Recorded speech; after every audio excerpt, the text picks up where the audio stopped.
Salut à tous, très heureux de vous retrouver pour une nouvelle émission de news. On est avec Lucas, ça va Lucas? Bonjour à toutes et à tous, ça va très très bien au lendemain des élections municipales, on s'est régalé. On va débriefer tout ça. On va essayer d'avoir quelques interlocuteurs Ouais. par téléphone. Déjà, chose promise, on aura Stéphane Ravier dans quelques instants par téléphone on l'a fait réagir, on le fera réagir sur son premier tour et sur ses résultats. Alors Lucas, est-ce que tu es prêt à débriefer? Bien sûr que je suis prêt. Allez, on envoie le générique et c'est parti.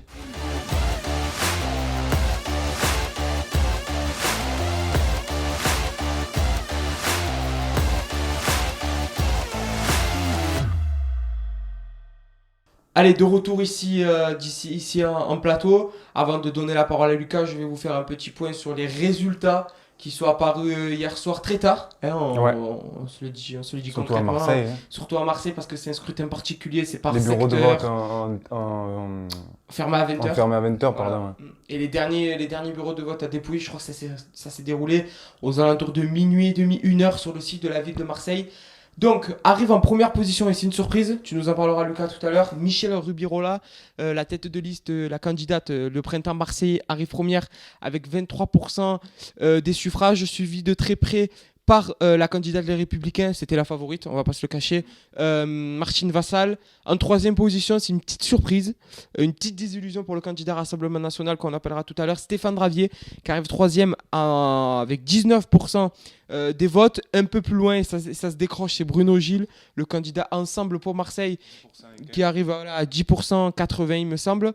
Derrière, Sébastien Barle à 9%, qui malheureusement pour lui ne pourra pas se maintenir, parce qu'il faut rappeler que c'est à partir de 10%, il faut atteindre les 10% pour se maintenir, et plus de 5% pour rembourser sa campagne et faire allier avec une autre liste. C'est ça. Suit derrière Yvon Berland, le candidat de la majorité qui arrive avec 7% des voix. C'est à peu près ce qu'avait annoncé hein, le sondage de la Provence, on en avait discuté par ailleurs. Et en dernière position, c'est Samia Ghali avec sa liste Marseille avant tout, qui arrive avec 6%. Alors Lucas, avant de rentrer dans les détails, dans les secteurs, d'analyser tout ça, déjà comment toi tu analyses ce résultat de ce premier tour? Un premier tour un peu spécial parce que il y a eu ce coronavirus, bien évidemment. On appelle les gens à rester chez eux, mais aussi on appelle les gens à se déplacer aux urnes pour voter. C'est un peu paradoxal. Bon, on a remarqué, on a observé quand même, il y a une forte abstention Plus de hier. 70% d'abstention. C'est ça, on a plus de 70% à Marseille en tout cas. C'est extrêmement fort. Très peu de gens sont allés voter, c'est quand même inquiétant, même si on en a l'habitude en France. L'abstention est toujours élevée, mais là, c'est quand même exceptionnel. Maintenant, il faut se projeter sur la semaine prochaine, c'est-à-dire est-ce que le second tour sera maintenu? Ça, c'est L'allocution, autre voilà, chose. c'est l'allocution d'Emmanuel Macron qui aura lieu ce soir à partir de 20h à suivre sur vos écrans. Ouais, exactement. Bon, on verra, on suivra ça de très près parce que là aussi, ça risque d'être chaud. Il risque d'annoncer des choses Pourtant, tes auxquelles confinements, quarantaine, C'est ça. etc. On Puisque passe. là, ce week-end, on est passé au stade 3. Édouard Philippe l'a annoncé. Le directeur général de la santé également, M. Salomon, l'a annoncé. Stade 3. Là, si on passe au stade 4, c'est autre chose encore. Et les élections, en tout cas, le second tour des élections municipales risque d'être reporté. On parle d'un report des élections municipales juin, septembre, on ne sait pas trop pour le moment. On sera avec vous pour vous faire des actualités assez rapidement. Moi, en tout cas, je me suis entretenu avec Christophe Mass, on le connaît très bien. C'est Christophe notre... Mas, qui est ancien député Parti Socialiste C'est ça. et qui avait soutenu Patrick Minucci pour les élections de 2014. C'est ça, bon, je me suis entretenu avec lui lors d'une interview. Il m'a dit, logiquement, s'il y a un premier tour, il y aura le second tour. Si le premier tour a été maintenu, le second tour risque d'être maintenu également. Là, on assiste à autre chose. Alors, avant de rentrer dans les résultats, etc., pour toi, est-ce qu'il doit se maintenir ce deuxième tour? Sachant que s'il y a une mise en quarantaine, qu'on dit aux Français, vous restez chez vous, mais vous sortez pour les élections, c'est paradoxal. Ah non, non, non, ça c'est sûr qu'il sera reporté le deuxième tour si on annonce aux Français qu'il faut rester confiné. C'est-à-dire, on passe au stade 4, ça c'est sûr. Mais je pense que quand même, il faudra voir. Il faudra agir en conséquence.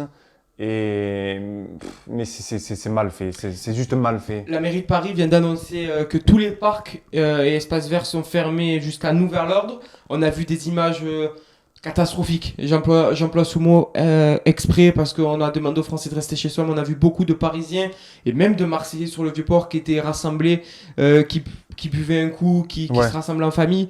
Je pense que les Français n'ont pas pris conscience de la gravité de ce virus.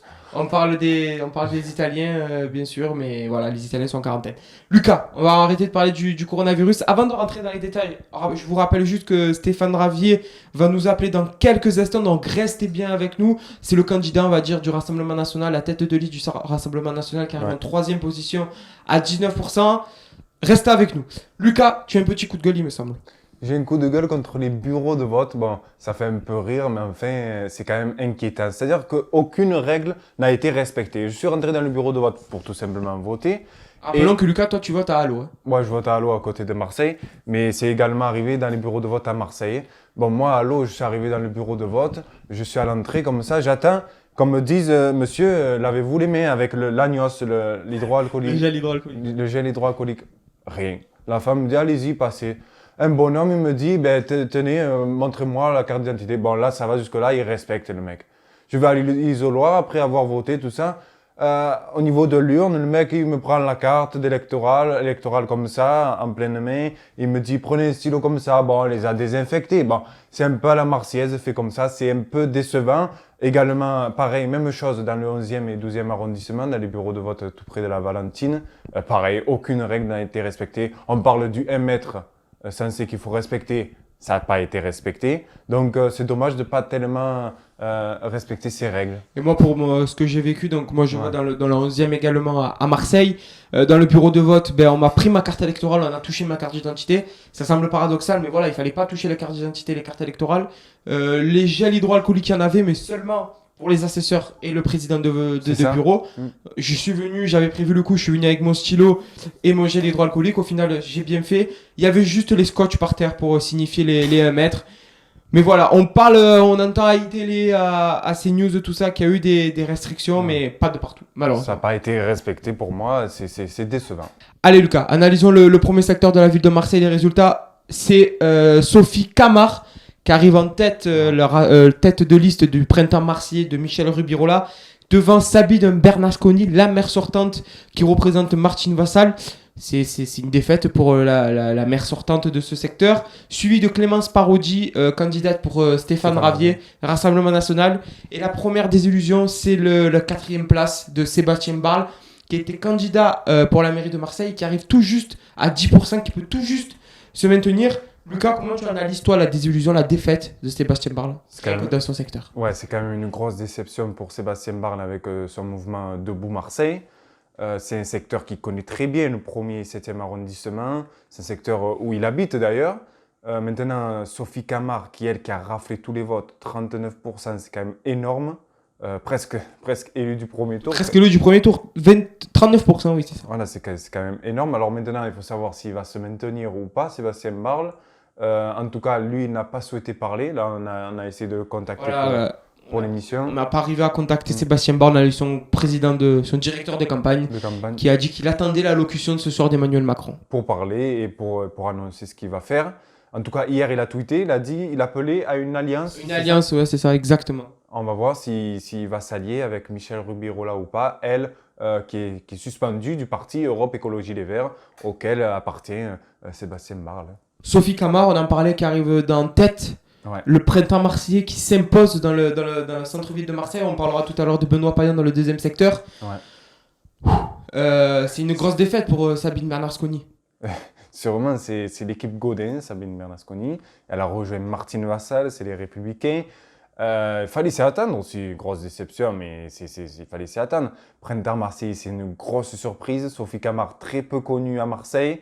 Elle est issue du parti La France Insoumise, ça je le savais parce qu'elle avait participé à un mouvement qui rénovait une école dans les quartiers nord de Marseille, l'école de la Viste, auquel j'avais participé, bon comme ça. Et c'est une femme engagée, une femme politique de gauche engagée. Elle a rejoint Michel Rubirola et ça s'annonce très bien pour elle dans le premier secteur de la ville. Allez, avant de passer dans le 2e secteur de Marseille, je vous rappelle que Stéphane Ravier sera avec nous en direct par téléphone dans quelques instants.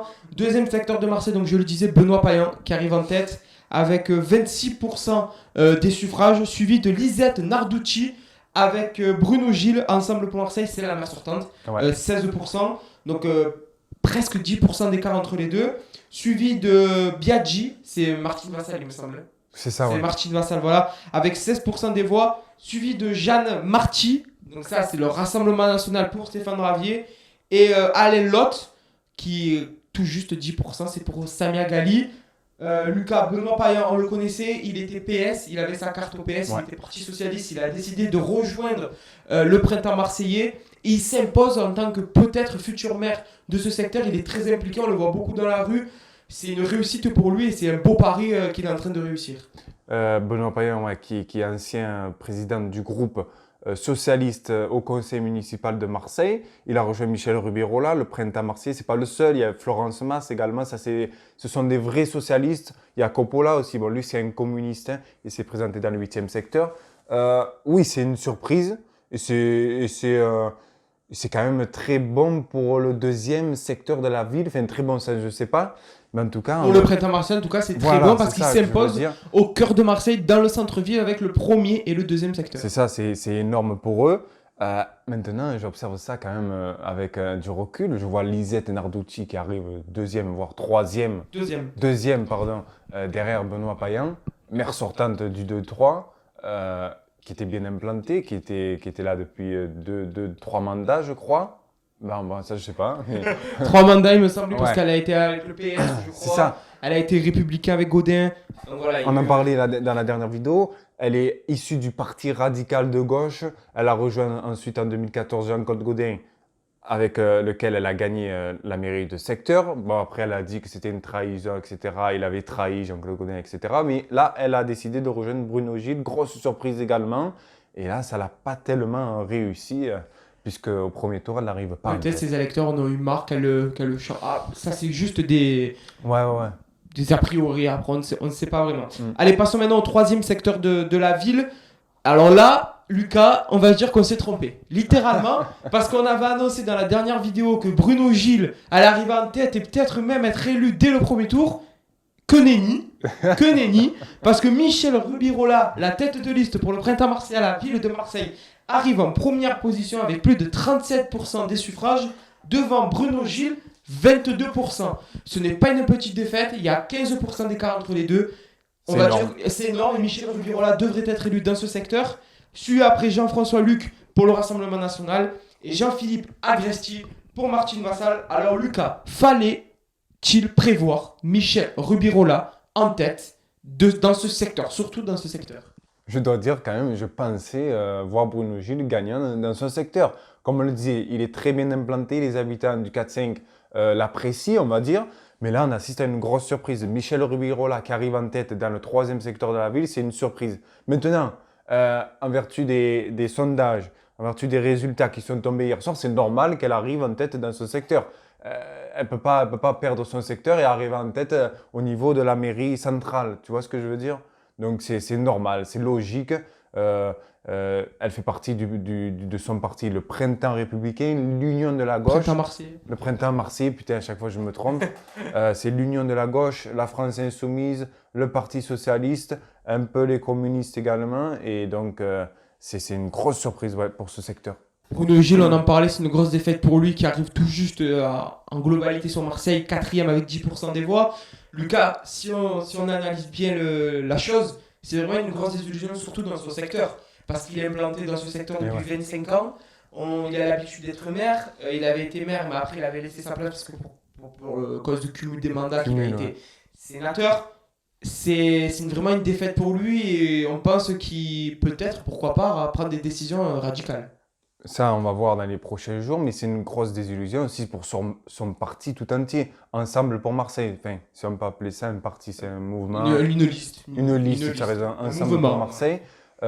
Aucun de ces candidats, aucune de ces têtes de liste arrive en tête dans un secteur. C'est pas tellement inquiétant, mais c'est, comment te dire, il a fait un peu le jeu des extrêmes, parce qu'on considère le printemps marseillais comme un extrême, le Rassemblement national comme un extrême. Il aurait pu directement s'allier avec Martine Vassal, ça aurait fait...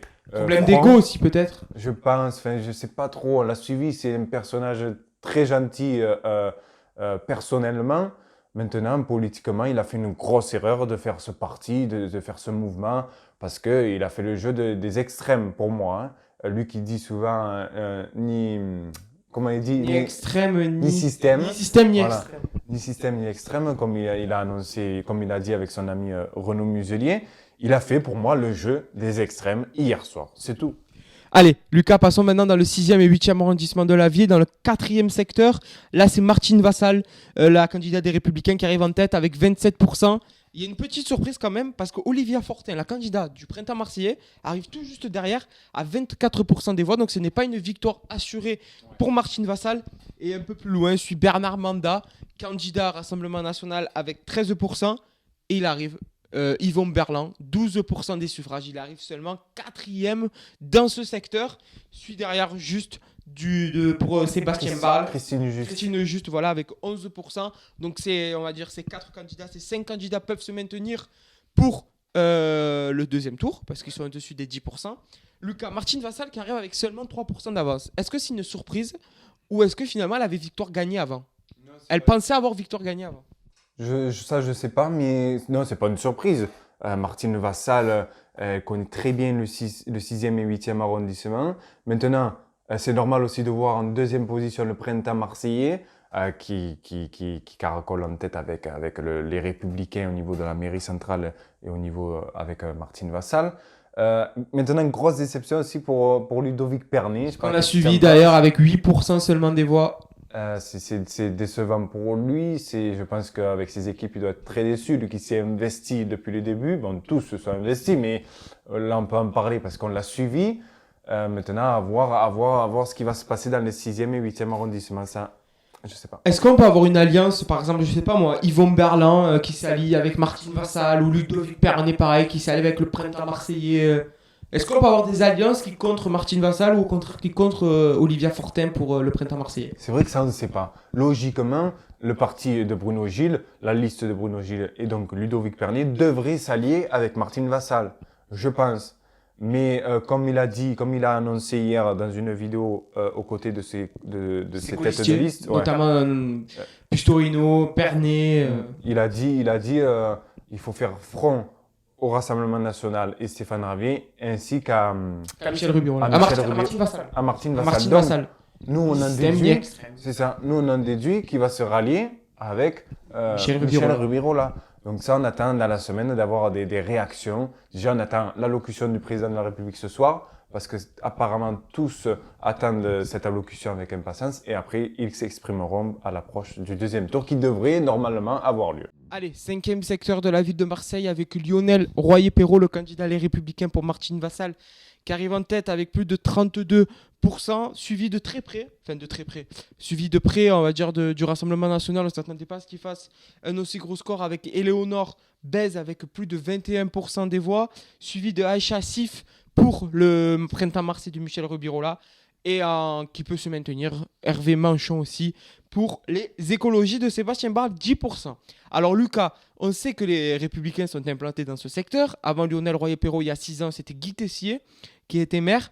Ils sont implantés, ce n'est pas une surprise. Non, c'est pas une surprise. C'est le maire sortant, Lionel Royer-Perrault. Les Républicains sont très bien implantés, comme tu le disais. Guy Tessier, ancien maire. Guy Tessier, d'ailleurs, qui a été contaminé par le coronavirus. Il a dit via un post Facebook. Ça, c'est une grosse annonce. On a essayé de contacter le maire sortant, c'est-à-dire Lionel Royer-Perrault, le maire sortant et candidat. Il n'a pas souhaité répondre. Lui aussi, il attend l'allocution du président de la République. Ils attendent tous, on va dire, l'allocution d'Emmanuel Macron. Ouais. Et nous, on se donne rendez-vous dès demain pour un petit débrief, une petite analyse de l'allocution d'Emmanuel Macron. Espérons avoir plus de candidats. Ouais. Mais on vous rappelle que Stéphane Ravier va être en direct avec nous dans quelques instants. Donc restez avec nous pour avoir la réaction du candidat Rassemblement National. Mais juste avant ça, le 6e secteur de la ville de Marseille, tenu par 11-12. C'est chez nous, tenu par Julien Ravier, le candidat Martine Vassal, le maire sortant, qui arrive premier avec 28% des suffrages, suivi encore de très près, là par contre, par Franck Alicio, candidat Rassemblement National de Stéphane Ravier. 23%, donc il y a 5% d'écart. Suit Yannick Ouanessian, d'ailleurs, qui a été agressé au Caillol dans un bureau de vote. On Ouais. déplore bien évidemment ces faits. Et Robert Assante, qui a été élu avec Jean-Claude Gaudin d'ailleurs, qui arrive en quatrième position avec 10% des voix. Lucas, Julien Ravier, on sait que derrière lui, il y a Valérie Boyer qui fait Deuxième campagne de sa avec lui, liste. deuxième de sa liste. C'est un peu comme le 9-10. Le 11-12, c'est vraiment implanté, étiqueté les Républicains. Lucas, est-ce que Julien Ravier particulièrement peut craindre le Rassemblement National ou alors Michel Rubirola avec le printemps marseillais ou alors c'est vraiment une victoire acquise? Je pense que c'est une victoire acquise dans les 11-12 pour Julien Ravier et Valérie Boyer qui est deuxième de sa liste. Maintenant, c'est juste que le Front National, le Rassemblement National est juste derrière. Franck Alizio, qu'on a vu hier soir sur France 3, s'est montré confiant. Bon, ça, il faudra voir le second tour également. Second tour qui risque d'être Qui reste d'être reporté. reporté, ça on suivra ça de très près. Et ouais, c'est tout ce que j'ai à dire sur le 11-12. Il n'y a pas tellement de choses à dire. Les Républicains sont implantés dans ce secteur. Allez, vous l'attendez sûrement, c'est Stéphane Ravier qui va être avec nous dans incessamment sous peu. Et pour parler de lui, bien sûr, le 7e secteur qui arrive en 13e tête. et 14e arrondissement. Voilà, exactement. Et on va voir avec lui qu'est-ce qu'il en pense. Stéphane Ravier qui arrive en tête avec plus de 32% des voix, suivi un peu plus loin, c'est vraiment une victoire pour Stéphane Ravier, suivi de David Galtier. Ça, c'est le candidat pour Martine Vassal, ancien légionnaire. Je ancien pense, c'est gendarme. ça. Voilà.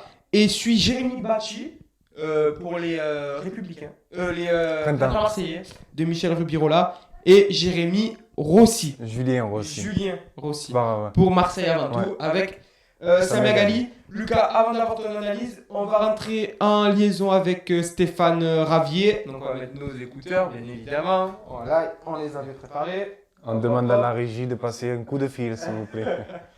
Bonjour. Voilà, ça y est. Bonjour Alors, Stéphane, merci de répondre à nos questions. Lucas, je te laisse dire la première question. Alors, première question. Fallait-il maintenir le premier tour des élections municipales? Ça, c'est toujours facile de refaire le match une fois qu'il est passé. On en tire les enseignements, encore que tout le monde ne le fait pas. Le taux d'abstention record, avec Marseille qui est supérieur de 10 points à la moyenne nationale. Tout démontre qu'il fallait effectivement reporter le premier tour.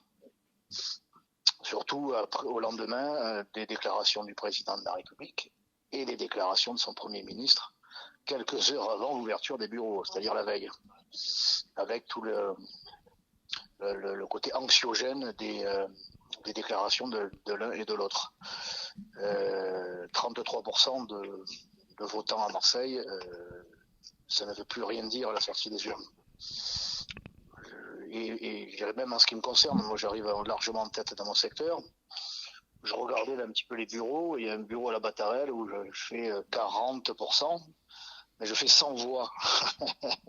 c'est pas sérieux quoi, on ne peut pas honnêtement dire je suis le plus fort, je suis vainqueur, et en extrapolant sur l'ensemble de la ville, c'est le même raisonnement. Ça ne traduit absolument pas la réalité politique de la ville, ce classement obtenu hier. Monsieur Ravier, est-ce que vous êtes surpris de cette troisième place? Est-ce que vous pensez que l'abstention a joué dans votre résultat? Oui, c'est un petit peu ce que je viens de vous dire, oui, absolument, oui. À partir du moment où vous avez quasiment 7 personnes sur 10 qui ne se déplacent pas, ce qui sort des urnes, ça n'a quasiment pas de valeur, ça ne traduit pas la réalité électorale de la commune concernée. Il serait malhonnête, comme le font d'ailleurs mesdames Rubirola et Vassal, de ne pas évoquer du tout ce phénomène qui s'est invité dans cette campagne 48 heures avant le scrutin, et avec toute la force et la violence de ce phénomène. un premier ministre qui vous dit la veille de l'élection, c'est quasiment le cataclysme annoncé, ne sortez pas de chez vous. Lundi, le pays est en confinement, on a déjà fermé. Lundi, on fermera les écoles, la plus grande partie du pays sera paralysée, sera fermée, parce que le coronavirus est en train de prendre une telle ampleur qu'il y a tant de morts, il y a tant d'infectés. Comment voulez-vous que réagisse le corps électoral le lendemain? Donc ça n'a plus de valeur. Et c'est évidemment que ça a eu un impact sur notre électorat, qui est sans doute le plus discipliné. Stéphane Ravier, faut-il vraiment craindre le printemps marseillais? Bien sûr qu'il faut le craindre. Bien sûr. Parce que lui, son électorat, lui, c'est, je dirais pas plus mobilisé, mais moins démobilisé que les autres. Un électorat plus jeune, je dirais plus insouciant, dont on dit qu'il est moins exposé au virus, moins vulnérable dans ses conséquences. C'est senti, lui, pousser des ailes, et c'est davantage mobilisé, on va dire. Donc si les élections avaient lieu dimanche, il se mobiliserait encore, même s'il se mobiliserait dans un contexte, alors là, d'effondrement de la mobilisation en général, parce que avec ce qui est déjà annoncé sur les réseaux par les spécialistes de la santé publique et les hautes autorités de la santé publique, le pire est devant nous. Le pire est devant nous pour le développement de la maladie. Donc dimanche prochain, si les élections devaient être maintenues, il y aura des gains dans les bureaux de vote, mais des gains. Il en sortira toujours quelque chose. On peut penser qu'il y ait une victoire possible de la gauche si la droite est suicidaire dans le 13-14, parce que c'est le 13-14 qui détient la clé. Qu'attendez-vous ce soir du président de la République? J'attends qu'il arrête d'être en retard. Depuis le début de cette crise, il est en retard. Rappelez-vous les déclarations de sa ministre, Madame Buzyn. Le virus ne quittera pas la Chine, grosso modo, ne viendra pas en France. Un chapeau l'artiste, quelle clairvoyance. Ensuite, il y a une semaine, tout juste une semaine, le président lui-même sortait, allait dans les bars, dans les bistrots, au cinéma, au restaurant, il n'y a pas de problème, on maîtrise. Voilà. Et puis une semaine plus tard, et ce soir, c'est le confinement. Mais il a pris du retard dans le confinement. Donc il ne faut pas qu'il prenne davantage de retard et qu'il cesse d'exposer les Français. Il faut protéger les Français, pas les élections. Les élections, ça se reporte. La vie des Français, pas. Quand elle est perdue, elle est perdue. On peut faire les élections dans 2 mois, dans 6 mois. La priorité des priorités, c'est de protéger la santé des Français. Merci beaucoup, M. Ravier. Je vous en prie. À bientôt. Merci beaucoup, Merci. M. Ravier. Merci. On voit à sa voix quand même, il est pas ferme dans ses propos, il est toujours autoritaire, mais on le connaît plus combatif. Exactement, je cherchais le mot. Il a l'air un peu résigné, le candidat du Rassemblement Je national. pense que quand même au fond de lui, il doit être déçu. Déçu de ce résultat qui le classe 3e derrière 2 femmes, et pas n'importe lesquelles. Il a dit Martine Vassal et Michel Rubirola. Maintenant, il n'a pas changé ses habitudes. Il en a toujours après Emmanuel Macron, les ministres, C'est la politique, la santé, la truc, etc. Donc ça ne change pas. Voilà, maintenant, il faut voir si le deuxième tour sera maintenu. Alors, on analyserait un peu plus tout ça sur le plan de la ville, Marseille. Passons maintenant au dernier secteur. C'est le 8e secteur dans le 15e et 16e arrondissement. C'est Samia Ghali qui arrive en tête, Marseille avant tout, avec plus de 25% des voix, suivi de Sophie Grèche, c'est la candidate du Rassemblement national d'ailleurs, de Stéphane Ravier. Suit derrière Jean-Marc Coppola, printemps marseillais, ancien communiste, voilà, avec plus de 19%. Et Moussa Maskri, l'acteur et tête de liste de Martine Vassal, LR, qui arrive avec 13%. Samia Ghali qui chute on va dire dans la globalité de Marseille. Est-ce que les 5%, on peut dire qu'il y a 3 voire 4% qui sont dans ce secteur? Oui, je pense, mais ouais, c'est une grosse déception. Pour Martine Vassal dans ce secteur, dans le 8e, on sait très bien, on l'a dit dans la précédente vidéo, là on ne s'est pas trompé. On s'est pas trompé. Ça. Samia Ghali est très bien implanté dans ce secteur. Je te l'avais dit que quand même, au municipal, les habitants de ces À voter secteurs- pour la localité, ceux qui. Voilà, exactement. Même si le Rassemblement national reste fort dans ce secteur, il est deuxième, tu l'as dit. Grosse déception aussi, on n'arrête pas de dire des déceptions, parce qu'il n'y a que des déceptions, je À pense. part pour Michel Rubirola, bien sûr. Oui, voilà. Mais grosse déception pour Saïda Hamada. Saïda Hamada, députée De la République En Marche. des Bouches-du-Rhône, voilà, de la République En Marche, qui siège à l'Assemblée nationale. Il s'est présenté aux côtés de Rachida Tir et Mamadou Niang. Et là, Alors, c'est une petite déception. Je te coupe parce que Stéphane Ravier vient de nous quitter et il y a un communiqué qui est sorti sur Twitter. Marseillaise, Marseillais, l'heure est grave. L'élection d'hier n'est plus le sujet. Notre santé doit passer avant tout. Emmanuel Macron, je vous demande solennellement, vous devez reporter le deuxième tour. Soyons tous responsables pour protéger les Français. Lucas, juste pour, on va bientôt finir l'émission. Penses-tu que Stéphane Ravier, avec ce communiqué, il sent que la défaite, il sent au bout du nez qu'il y a la défaite qui arrive et qu'il veut retarder sa défaite pour mieux se préparer, pourquoi pas rebondir? Je pense sérieusement que là, il sait que ça sent pas bon. Mais après tout, il relève quelque chose de vrai, c'est-à-dire, comme je te le disais en début d'émission, on appelle les gens à rester confinés, etc. Mais on appelle les gens également à se déplacer aux urnes pour aller voter. Donc, vaut mieux reporter tout cela. Là, on est dans un moment assez spécial, hein, il faut le dire. Et on reste loin de nos anciens, on reste confiné chez soi. On ne va plus en cours, on ne va plus travailler pour certains, etc. Télétravail qui a pris de l'ampleur. Donc ouais, il faut reporter tout cela, selon moi également. Maintenant, on va voir ça ce soir, on va suivre ça avec l'allocution du président. On va suivre l'allocution bien évidemment d'Emmanuel Macron. On vous donne rendez-vous nous demain pour un petit débrief de cette allocution comme nous l'avons fait lors de la première émission. Lucas, juste avant de nous quitter, toi, l'habitant d'Allo, hein, c'est une surprise que Lionel Decala, un jeune candidat, arrive en première position? Oui, c'est une surprise. C'est un jeune candidat, les Républicains, ancien les Républicains, je crois, qui a créé son mouvement Génération Allo. C'est étonnant, mais pas étonnant à la fois parce que on le sait, le maire sortant, c'est une personnalité. Povinelli. Roland Povinelli, c'est un ancien. Il a, je te dirais pas quel âge, il approche des 80 ans, je crois. Bon, il n'est pas jeune, il a des soucis de santé. C'est normal que Lionel Decala arrive en tête. On a besoin, on le sait, souvent les gens disent on a besoin de jeunes, on a besoin de renouveau. Ben là, c'est logique qu'un jeune arrive en tête. Maintenant, il n'est pas loin, Roland Povinelli. Ça fait 45 ans pardon, qu'il est implanté à Allo. Il est quand même derrière. C'est un socialiste. Il a fait des choses pour le village. Il a toujours fait ce qu'il fallait. Bon, donc c'est logique. C'est la fin d'une ère aussi à Allo et il faut s'y faire. Fin d'une ère à Allo avec Roland Povinelli, fin d'une ère à Marseille, c'est comme ça Ouais, que exactement. nous nous quittons. Lucas, merci d'avoir été avec moi pour parler de ces élections municipales.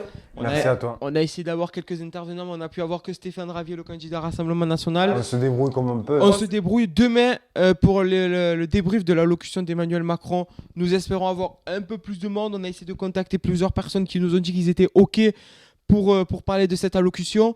Donc en tout cas, merci de nous avoir suivis. N'hésitez pas, bien entendu, s'il vous plaît, à réagir, à partager énormément parce que voilà, ça nous fait énormément plaisir. On est actifs sur les réseaux sociaux et sur Twitter. Nous, on se donne rendez-vous demain pour l'allocution d'Emmanuel Macron. Lucas, merci et merci à tous. Ciao. Ciao, ciao.